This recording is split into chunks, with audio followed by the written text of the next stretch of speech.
Yeah, so it's easy at this time when we look out to what's happening in the world, sort of locally and globally, to feel overwhelmed and to go into horrified anxiety. It's never been easier to almost constantly be updated on the news and what's happening, and all of the news, by the nature of the way things are reported, is the bad news generally that's going on in the world. And it can be hard not to get bogged down in negativity when faced and confronted with all of that.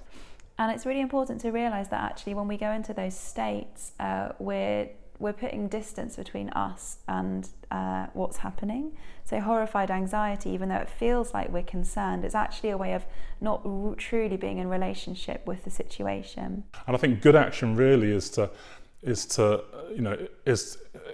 not to, just try not to immerse yourself in so much of this media. So that doesn't mean withdrawing from the world.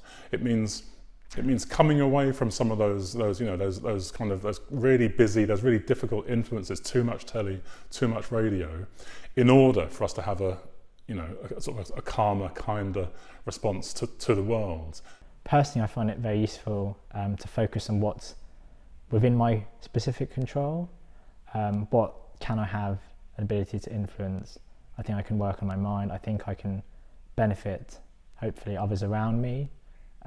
Be kind, be generous, offer my time. Develop positive emotion by meditating, but also by making connections with other people who are practicing. And by doing that, we start to get in touch with, we start to be reminded of the good things in the world.